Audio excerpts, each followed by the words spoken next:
بسم اللہ الرحمن الرحیم۔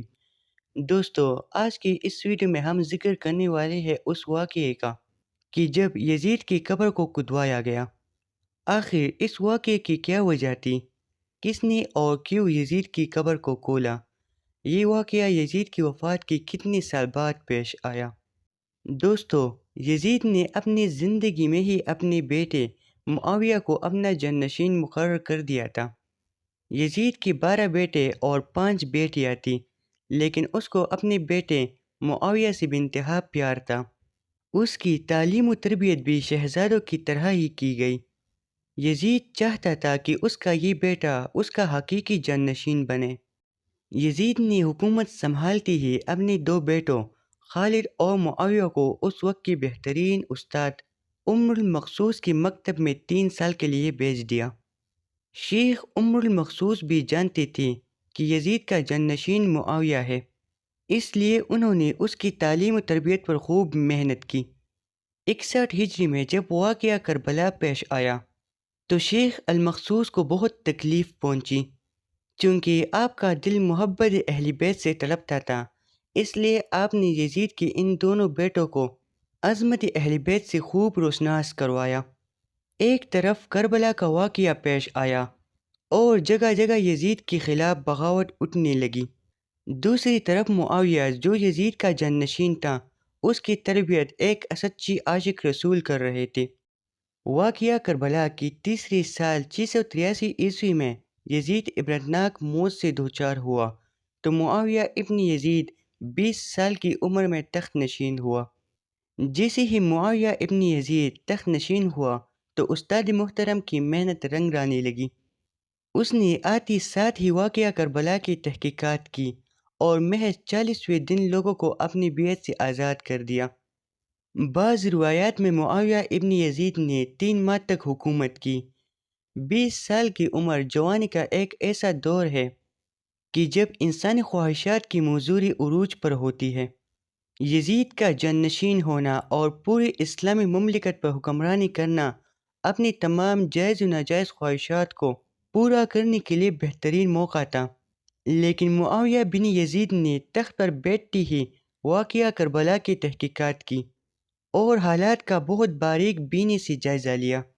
جب اس نے دیکھا کہ میرے باپ نے اسلام اور مسلمانوں کو کس قدر عظیم نقصان پہنچایا ہے، تو اس نے محسوس کیا کہ وہ ایک دوراہے پر کھڑا ہے کہ حکومت کی باغ دوڑ تھامے رہے اور ظلموں اور عیش و عشرت کا بازار گرم رکھے یا تخت و تاج کو چھوڑ دے اور اپنے آپ کو ان ہولناک گناہوں اور ان کی دردناک عذاب سے دور رکھے۔ بالآخر اس نے فیصلہ کر ہی لیا۔ اس کا فیصلہ ان سچی تعلیمات اور اس ایمان کی تفعیل ہی ممکن ہوا جو اس کے رگ و پے میں شامل ہو چکا تھا۔ اس نے ایک عزم راسخ کے ساتھ حکومت کے عہدیداروں اور عوام کو مسجد میں جمع کیا اور پھر خود ممبر پر جا بیٹھا۔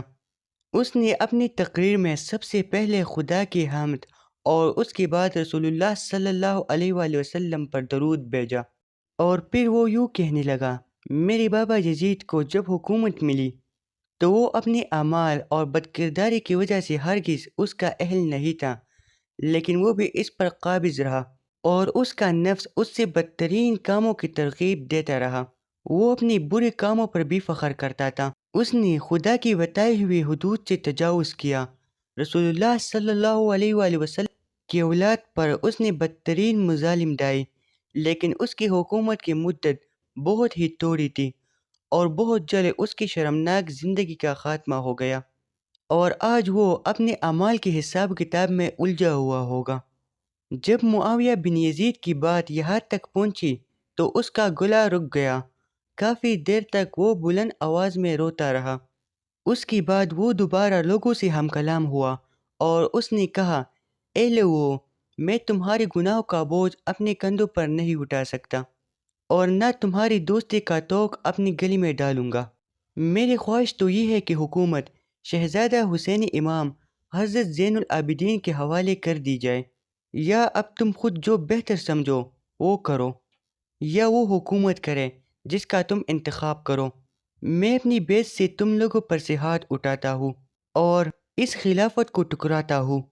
معاویہ بن یزید کے ان جملوں نے محفل میں ایک طوفان برپا کر دیا۔ پھر معاویہ بن یزید ممبر سے اتر آیا۔ اس کی ماں و دیگر عزیز و اقارب آئے تو دیکھا کہ روئی جا رہے ہیں، تو اس کی ماں نے کہا کاش تم حیض کا چیٹرا ہی ہوتے اور میں تمہاری خبر نہ سنتی۔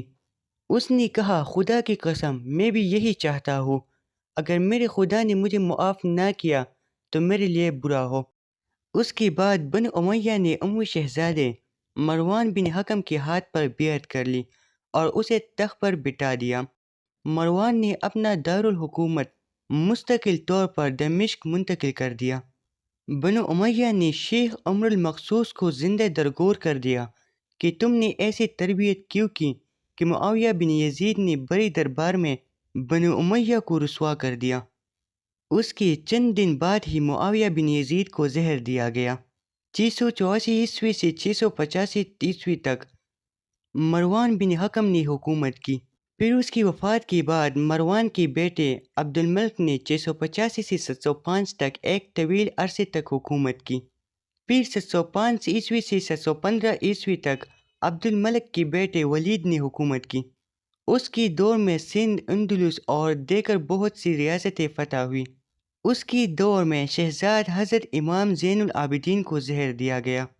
715 سے 717 تک ولید بن عبد الملک کے بھائی سلیمان بن عبد الملک نے حکومت کی، اور 717 میں عمر بن عبد العزیز معجزانہ طور پر تخت نشین ہوئے، لیکن ان کو بھی زہر دیا گیا۔ 720 سے 724 تک ولید بن عبد الملک اور سلیمان بن عبد الملک کے بھائی یزید بن عبد الملک نے حکومت کی باغ دوڑ سنبھالی رکھی۔ اس کے بعد ہشام بن عبد الملک، ولید بن یزید، یزید بن ولید، ابراہیم بن ولید اور مروان بن محمد نے بالترتیب حکومت کی، اور 750 عیسوی میں بن امیہ کی حکومت کا تخت بن عباس نے الٹ دیا۔ بن امیہ کا آخری حکمران مروان ثانی ایک انتہائی سست اور ڈرپوک حکمران تھا، جس نے ابو مسلم خراسانی کے ہاتھوں شکست کھائی، اور یوں بنو عباس کی حکمرانی شروع ہوئی۔ تاریخی کتابوں میں درج ہے کہ ابو مسلم خراسانی نے بنو عباس کے ابو الجعفر منصور اور ان کے بھائی ابو العباس الصفح کو حکمرانی سونپ دی۔ اس طرح بنو عباس کے پہلے حکمران ابو العباس نے آتے ہی بنو امیہ کا نام و نشان مٹانے کی قسم کھائی۔ بہت سے لوگوں کو قتل کر دیا گیا اور کربلا کے واقعے میں ملوث تمام کرداروں کی قبریں تک کھود دی گئی۔ اسی طرح بنو عباس کے حکمران ابو العباس الصفح نے یزید کی قبر کو بھی کھدوایا، اور یہ کام اس نے اپنی نگرانی میں کروایا۔ وہ چاہتا تھا کہ یزید کو قبر سے نکالے اور اس کی لاش کو سولی پر لٹکائے۔ چنانچہ یزید کی وفات کے 65 سال بعد اس کی قبر کو اس وقت کے حکمران ابو جعفر اور ابو العباس کی نگرانی میں کھدوایا گیا۔ لیکن جب قبر کو کھولا گیا تو سب یہ دیکھ کر حیران رہ گئے کہ اس میں لکڑیوں کے راگ، بدصورت کتے اور ایک اژدہے کے سوا کچھ نہ تھا۔ اللہ تعالیٰ سے دعا ہے کہ اللہ تعالیٰ ہمیں گناہوں سے بچنے اور نیک اعمال کرنے کی توفیق عطا فرمائے، آمین۔